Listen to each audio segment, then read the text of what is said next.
Well, controversy on another front, and this time a continuing one. The Indian Premier League once again in the news.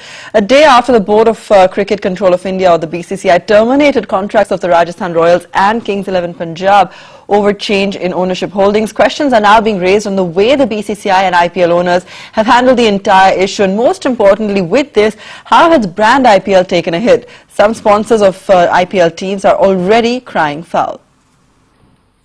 Of course, the IPL equity, brand equity has eroded, with such, actions. And so let's see. I can't comment right now about the future course of action. More than commercial, it is more of an emotional, suffering because, when we work with them, we become a family and we feel that, what BCCI has done is not justified. Right, let me welcome in Suhel Seth at this point to answer the question really that we're asking tonight as to really how will sponsors and so forth get affected when it comes to brand IPL. Mr. Seth, a very good evening to you. Now, whether it was Lalit Modi earlier or whether it's the action taken today, it continues to be clouded in uncertainty. What does all of this really mean for the IPL brand? I think IPL as a brand was destroyed the day the tweeting controversy began. It was destroyed when you saw so much of brazenness in the manner in which everyone behaved. And when I say everyone, Lalit Modi is only the poster boy of the malaise that has afflicted BCCI for far too long. In fact, my thing, Pranjal, is that brand IPL got even further vitiated when allegations of corruption and all that began. Today, it's not about brand IPL. It's about a much larger universe being affected. It's sponsors, it's advertisers, it's people who've spent a lot of time and money and energy in promoting those teams. I mean, we can't expect advertisers to ever believe that these things can happen. I mean, there is no rule of law. It seems to be a witch hunt. I'm sure both parties have their reasons, but it seems to be clearly a witch hunt. And if it isn't a witch hunt, then the BCCI are stupid enough not to do a good job of transparency and clarifying this situation. It's all a cloak and dagger show. I mean, Shashank Manohar and N. Srinivasan are not exactly known for their sparkling intellect and amazing communication abilities. So, with the manner in which they've also gone about this makes the general public and the general person feel even more of the opinion that, this is nothing but a witch hunt. But Suhel, this is the big conundrum for everybody who's put their money on IPL. What would you do if you were an advertiser or a sponsor? What would they be doing now?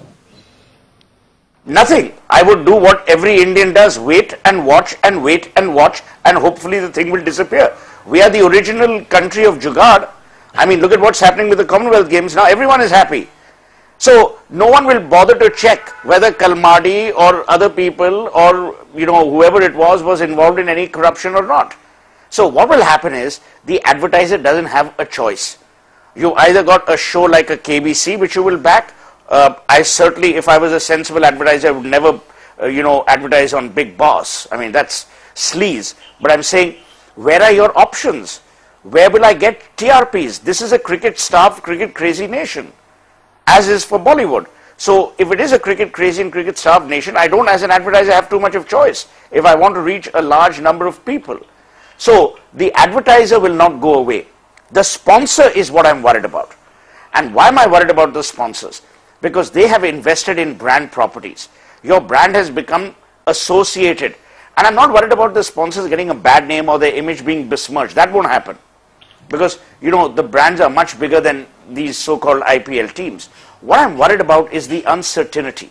What I'm worried about is the signal that India sends, that we're a basket case banana republic which can't even manage a cricket tournament that we've built so successfully well enough. So the signals will be different. And these signals come close on the heels of the Commonwealth Games fiascos, which were there as a run-up to the Commonwealth Games. So in every which way, an area which was peaceful, well handled, could be well handled, we've gone and screwed it up. So any way which you can fix that, Suhel? But listen, I'm repeating what I often say. The bumblebee is not supposed to fly aerodynamically, but the bumblebee doesn't know that, so it flies happily. the IPL or India is not supposed to succeed, but mark my words, IPL will continue. We will forget. We are Romans essentially. We're not Indians. We will forget. And the IPL will continue. Don't be fooled that, the IPL will suffer in any which way. These things will be forgotten. The sad part is that there will be two IPLs. One will be the Indian Premier League, which will be played in stadia, and the other will be the Indian Premier League fought in the Bombay High Court. So the only two people who will benefit are the cricketers and a very fine breed of people called lawyers. Thanks, Suhel. We hope that somebody at least should benefit from IPL. Perhaps sponsorships for these lawyers could also be in the offing. But up ahead on the final word, relief for BJP in Karnataka.